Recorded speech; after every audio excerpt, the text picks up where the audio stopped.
Hello दोस्तों, learning by doing पे मैं प्रियंका आपका स्वागत करती हूं। और जैसा कि आपके सामने है, यह है सामाजिक विज्ञान यानी सोशल स्टडी का 2050 का क्वेश्चन पेपर है। मुझे उम्मीद है कि इस क्वेश्चन पेपर से आने वाले एग्ज़ाम में आपको काफ़ी मदद मिलेगी। ठीक है, अगर आप हमारे चैनल पे नए हैं तो वीडियो को लाइक और चैनल को सब्सक्राइब कर लें। तो चलिए फटाफट क्वेश्चन डिस्कस करते हैं। आज की वीडियो में 30 क्वेश्चन के सीरीज रहेंगे। ठीक है, 31 नंबर क्वेश्चन है आपके सामने कि राष्ट्रीय पाठ्यचर्या की रूपरेखा 2005 सामाजिक विज्ञान के संदर्भ में समझाती है कि बच्चों के विद्यालय जीवन का मेल ऑप्शन ए किताबी ज्ञान से जुड़ा होना चाहिए, ऑप्शन बी शिक्षकों की अपेक्षाओं के साथ होनी चाहिए, ऑप्शन सी कक्षा के जीवन जैसा होना चाहिए, या ऑप्शन डी बाहरी जीवन के साथ होना चाहिए। बताइए इस प्रश्न का फटाफट क्या आंसर होगा। तो दोस्तों इसका सही आंसर होगा वो है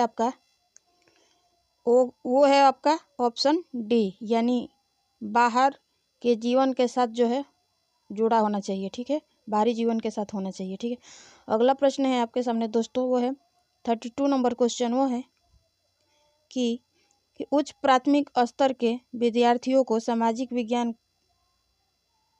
की परियोजना के तहत क्षेत्र भ्रमण करने को कहा जा सकता है, जिससे कि ऑप्शन ए विद्यार्थी व्यस्त रहते हैं और शिक्षक अन्य कार्य को करने के लिए मुक्त हो जाते हैं, या ऑप्शन बी यह परियोजना पूर्ण करने की अनिवार्य आवश्यकता को पूर्ण करता है, या ऑप्शन सी है आपके सामने यह विद्यार्थियों के लिए भागीदारी बढ़ाता है और आनंदमय होता है, या ऑप्शन डी यह अवधारणाओं और विचारों के साथ वास्तविकताओं की तुलना करने में योग्य बनाता है। बताइए इस प्रश्न का सही उत्तर क्या होगा।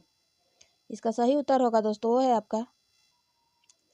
वो होगा दोस्तों ऑप्शन डी, यानी यह अवधारणाओं और विचारों के साथ वास्तविकताओं की तुलना करने में योग्य बनाता है। ठीक है, अगला प्रश्न है 33 नंबर कि उच्च प्राथमिक स्तर पर भूगोल के शिक्षण के लिए निम्नलिखित में से कौन सी विधि सबसे अधिक उपयोगी है। ऑप्शन ए कहानी सुनाना, ऑप्शन बी वाद विवाद, ऑप्शन सी परिचर्चा, या ऑप्शन डी क्षेत्र भ्रमण। बताइए इस प्रश्न का सही उत्तर क्या होगा। इसका सही उत्तर होगा वो है, तो दोस्तों इसका करेक्ट आंसर हो जाएगा ऑप्शन डी, यानी क्षेत्र भ्रमण। ठीक है, अगला प्रश्न है 34 नंबर कि उच्च प्राथमिक स्तर पर सामाजिक एवं राजनीतिक जीवन की पाठ्य पुस्तक का शिक्षण निम्नलिखित में से किस एक उपागम पर बल देता है। ऑप्शन ए रटकर सीखना, ऑप्शन बी अवधारणाओं के संश्लेषण से सीखना, या ऑप्शन सी वास्तविक जीवन की स्थितियों से सीखना, या ऑप्शन डी परिभाषाओं द्वारा सीखना। बताइए इस प्रश्न का सही उत्तर क्या होगा। तो इसका सही उत्तर होगा वो है वास्तविक जीवन की स्थितियों से सीखना। ऑप्शन सी करेक्ट इसका आंसर है। ठीक है, अगला प्रश्न है आपके सामने दोस्तों, वो है 35 नंबर कि विभिन्न प्रकार के बाजार विषय को पढ़ाने के लिए निम्नलिखित में से कौन सी परियोजनाएं सबसे अधिक उचित होगी। ठीक है, ऑप्शन ए दुकानदारों के दुकान के उत्पादों को खरीदने व बेचने के दामों की तुलना करना, या ऑप्शन बी कक्ष में बाजारों से खरीदे हुए उत्पाद की प्रदर्शनी लगाना, या ऑप्शन सी अखबारों और पत्रिकाओं से बाजार पर कोलाज तैयार करना, या ऑप्शन डी शॉपिंग मॉल में बेचे जाने वाले उत्पादों को देखने के लिए जाना। बताइए इस प्रश्न का सही उत्तर क्या होगा। इसका सही आंसर होगा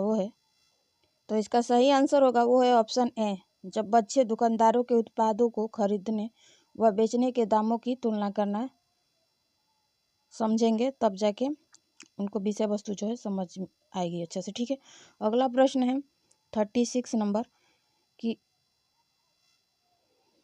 अशोक के अधिकतर अभिलेख निम्नलिखित में से किस लिपियों में से किस में लिखी गए हैं। Option A Tamil, option B उच्चिकी, ऑप्शन सी देवनागरी, या ऑप्शन डी ब्राही।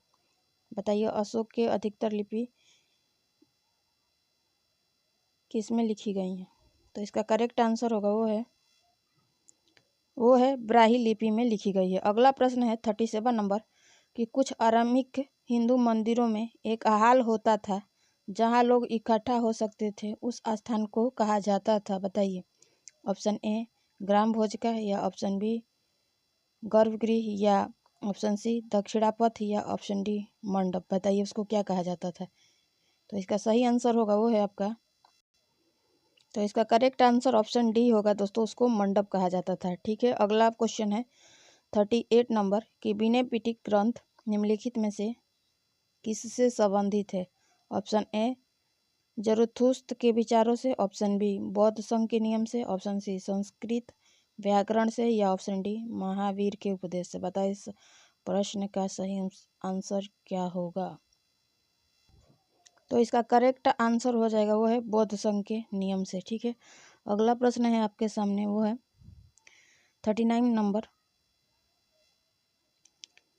39 नंबर प्रश्न है आपके सामने कि राजा हर्षवर्धन के दरबारी कवि बाणभट्ट ने उनकी जीवनी यानी हर्षचरित निम्नलिखित भाषाओं में से किस में लिखी है? ऑप्शन ए प्राकृत में, ऑप्शन बी हिंदी में, ऑप्शन सी उर्दू में, या ऑप्शन डी संस्कृत में। बताइए इस प्रश्न का सही आंसर क्या होगा? तो इसका सही आंसर होगा वो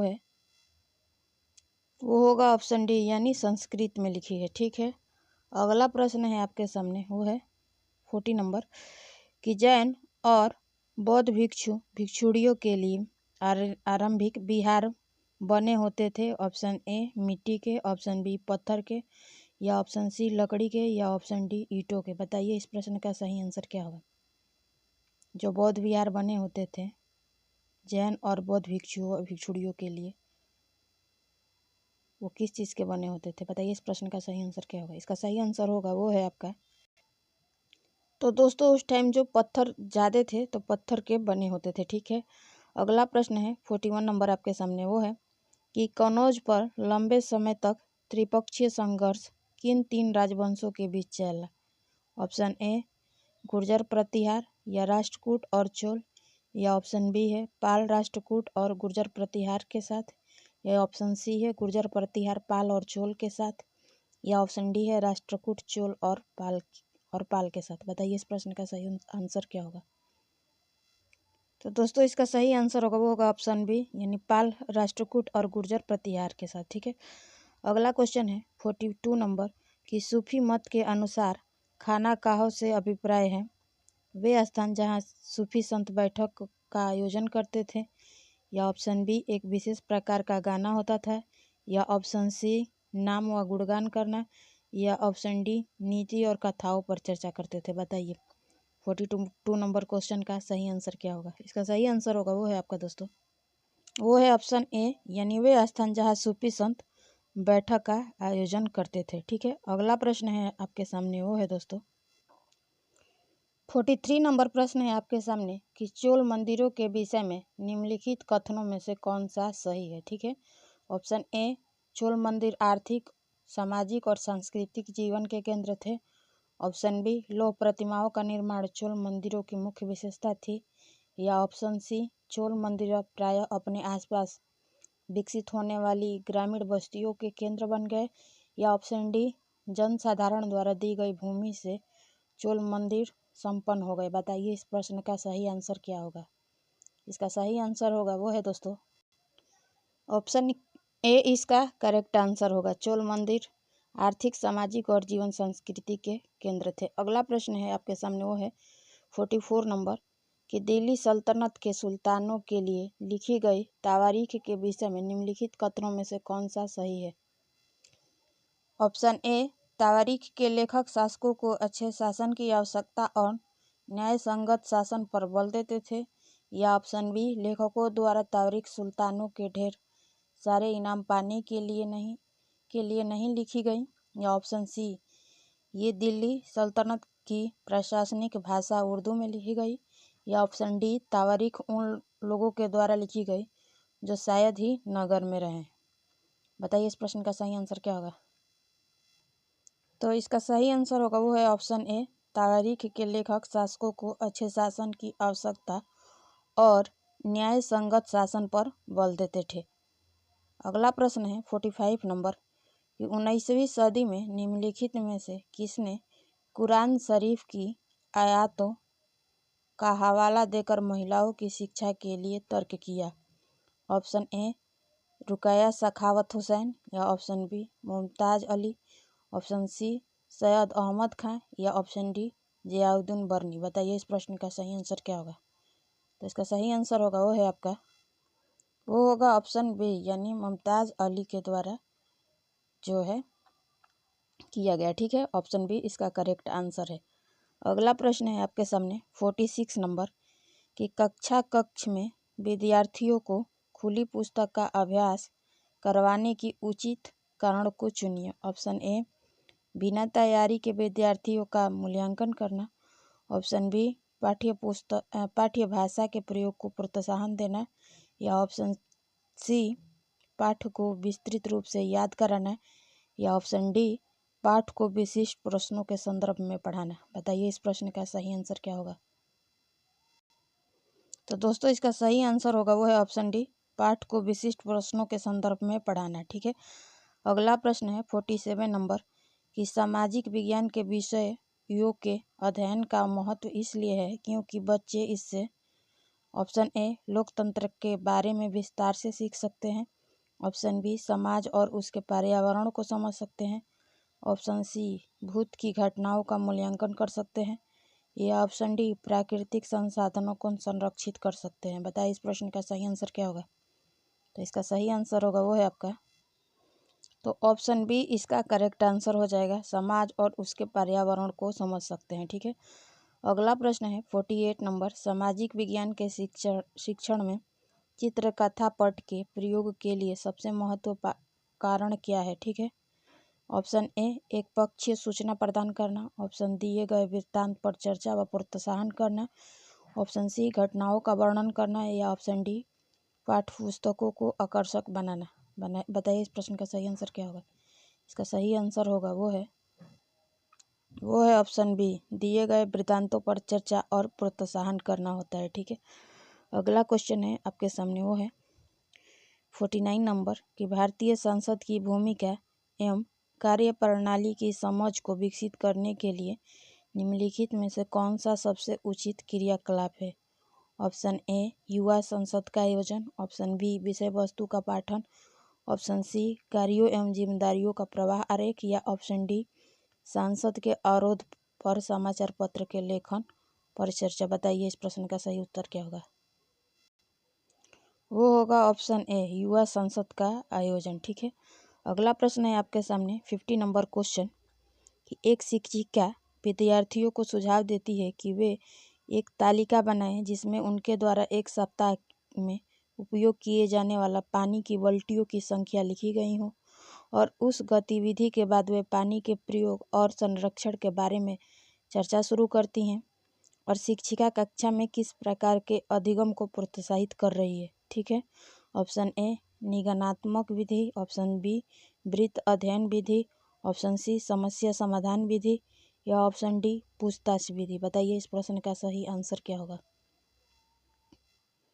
तो दोस्तों इसका करेक्ट आंसर होगा वो है वृत्त अध्ययन विधि का प्रयोग कर रही है शिक्षिका क्लास में, ठीक है। अगला प्रश्न है आपके सामने वो है 51 नंबर क्वेश्चन है आपके सामने कि ज्ञान और विचारों को व्यवस्थित करने के लिए अवधारणात्मक संसाधनों में समय रेखा यानी सारांश डॉट फिर खाली स्थान और फिर खाली स्थान सम्मिलित है, ठीक है। ऑप्शन ए शिक्षक प्रतिरूपण और दंड आरेख। ऑप्शन बी स्मरण संकेत और समीक्षा प्रश्न। ऑप्शन सी सूचना मानचित्र और अवधारणा मानचित्र। या ऑप्शन डी अन्वेषणात्मक सॉफ्टवेयर और प्रश्न बैंक। बताइए इस प्रश्न का सही आंसर क्या होगा। इसका सही आंसर होगा वो है करेक्ट आंसर इसका ऑप्शन बी सूचना मानचित्र और अवधारणा मानचित्र, ठीक है। अगला प्रश्न है 52 नंबर कि क्रियाकलाप आधारित प्रश्न सामाजिक विज्ञान के पाठ को ऑप्शन ए आनंददायी बनाते हैं। या ऑप्शन डी विवादास्पद बनाते हैं। ऑप्शन सी लंबा बनाते हैं। या ऑप्शन डी विस्तृत बनाते हैं। बताइए इस प्रश्न का सही आंसर क्या होगा। तो दोस्तों इस प्रश्न का सही आंसर होगा वो है विस्तृत बनाते हैं, ठीक है। अगला प्रश्न है आपके सामने वो है 53 नंबर कि सामाजिक समस्याओं की समझदारी को विकसित करने के लिए निम्नलिखित में से सबसे उचित विधि कौन सी है। ऑप्शन ए चलचित्र प्रदर्शन। ऑप्शन बी चित्र निबंध। ऑप्शन सी भूमिका निर्वहन। या ऑप्शन डी वृत्त अध्ययन। बताइए इस प्रश्न का सही आंसर क्या होगा। इसका सही आंसर होगा वो है आपका दोस्तों वो है वृत्त अध्ययन, ठीक है। अगला प्रश्न है 54 नंबर कि एक शिक्षिका अपने विद्यार्थियों को सरकारी परियोजनाओं के बारे में जानकारी प्राथमिक स्रोत के माध्यम से देना चाहती हैं। निम्नलिखित में से कौन सी योजना अनुपयुक्त होगी? ऑप्शन ए, विद्यार्थियों के पड़ोसी में लागू होने वाली योजनाओं पर सर्वे, या ऑप्शन बी, विद्यार्थियों के पड़ोसी में लागू होने वाले परियोजनाओं पर खुद पर एक रिपोर्ट, या ऑप्शन सी, सरकारी परियोजनाओं पर पुस्तक की समीक्षा, या ऑप्शन डी, एक खंड विकास अधिकारी के साथ साक्षात्कार। बताइए इस प्रश्न का सही आंसर क्या होगा? इसका सही आंसर होगा वो है दोस्तों, वो है ऑप्शन सी, यानी सरकारी परियोजनाओं पर पुस्तक की समीक्षा। ठीक है, और अगला प्रश्न है आपके सामने, वो है सामाजिक विज्ञान पर निम्नलिखित में से एक उचित और अर्थपूर्ण दंत अभ्यास को चुनिए। ऑप्शन ए, पाठ्यपुस्तकों में से सही उत्तर ढूंढना, ऑप्शन बी, पिछले वर्ष का अभ्यास, ऑप्शन सी, अवधारणाओं के परीक्षण का मौलिक अभ्यास, या ऑप्शन डी, पठन सामग्री का सार। बताइए इस प्रश्न का सही आंसर क्या होगा? तो ऑप्शन ए इसका करेक्ट आंसर हो जाएगा। तो दोस्तों आज की वीडियो यहीं तक। मुझे उम्मीद है कि इस कंटेंट से काफ़ी हद तक आपको प्रॉफिट मिलेगा एग्ज़ाम में। अगर आप हमारे चैनल पर नए हैं तो वीडियो को लाइक, चैनल को सब्सक्राइब और अपने फ्रेंड कलिंग्स यार जिनसे जुड़े हैं उनके यहाँ वीडियो शेयर करिएगा। फिर मिलेंगे नेक्स्ट वीडियो और इसके बाकी बचे हुए प्रश्नों के साथ। तब तक के लिए धन्यवाद। आपका दिन मंगलमय हो।